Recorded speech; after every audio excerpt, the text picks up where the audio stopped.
4 things to do before quitting your job, especially during the pandemic. What's up, everyone? Welcome back to my channel, the number one place for 9-to-5 employees and rookie online business owners.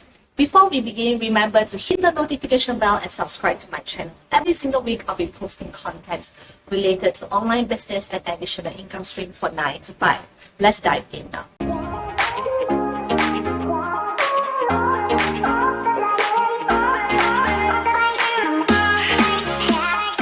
Number 1 is to have a backup plan. If you're new to my channel, having a backup plan is something that I stress on for all 9 to 5 employees. Social media has blinded us into thinking that running a business and becoming an entrepreneur will get you the kind of lifestyle you want, the car you have been dying to get, and the bag you have been dreaming even in your sleep. Majority of the successful people are entrepreneurs, so all this have conditioned many people to be overly optimistic that their business will 100% take off and they will 100% achieve their goal after they quit their job. I'm not trying to sound demotivating, but do you know how many years of hard work have all these entrepreneurs put in order to become who they are today? 2 years? 5 years? 10 years? Well, let's assume 2 years. Can you survive if you don't have any positive cash flow for 2 years? I'm not even talking about 5 years here. It's just 2 years. Many people can't survive, and guess what they do? They return back to their 9-to-5 job and tell themselves that they will never leave their job ever again. That's why having a backup plan is so important. I had the idea of becoming a coach when I was still working in my corporate firm, but I didn't know how long it would take to see some results in my coaching business. In order for me to prevent myself from driving out my own savings, I worked on my clothing business. I treated my clothing business as a backup plan, as a source of income I can rely on just in case my coaching business can't take off within my expected time.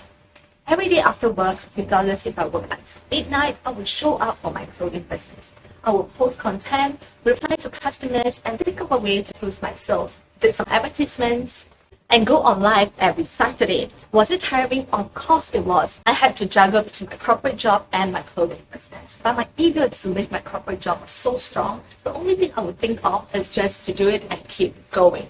The moment my clothing business can generate me more than my corporate salary consistently, I knew even at the worst case scenario that my coaching business will not take off, I still have my clothing business to fall on. That's why having a backup plan is so crucial. Number 2, have you claimed all benefits from your employer? One thing good about working for someone else in a firm is you get all benefits like medical benefits, home bill benefits, petrol, tax benefits, and many more depending on the company's terms and conditions. You won't get any of these benefits once you leave your job. Therefore, make the most out of it. Around 1 month before I resigned, I claimed these glasses here that I have with me. This one here. This glasses has a strong protection against blue light. It's $100, fully sponsored by my ex-company. I just claimed it entirely from my company. Not only this, I went for a body checkup, which cost about $90, and I claimed it from my ex-company as well.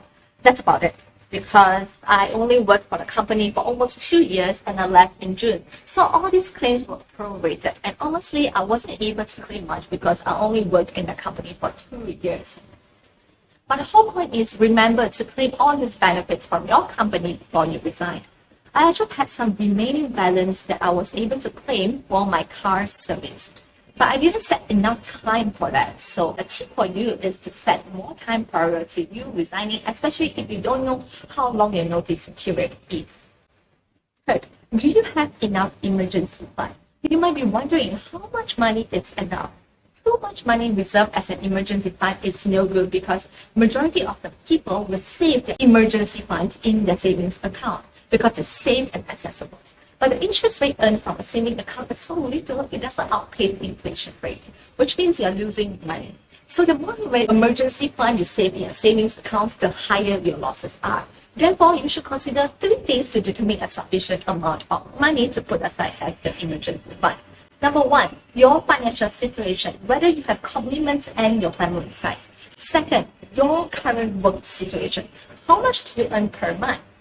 Third, an amount that you provide with a sense of financial stability. All these vary among individuals. Typically, it is recommended that you save at least 6 months of expenses in your emergency fund.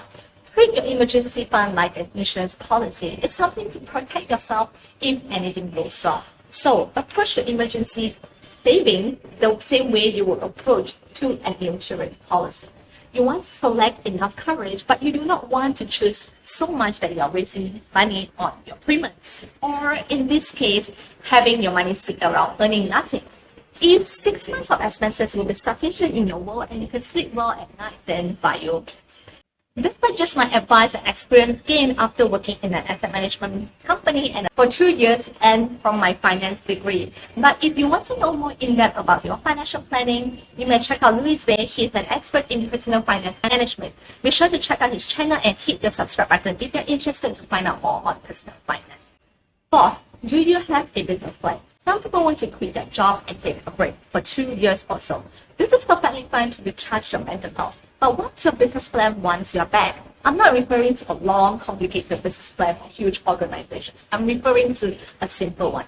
Before I moved my clothing business online, I used to have a retail store. My retail business failed because I didn't have a solid business plan.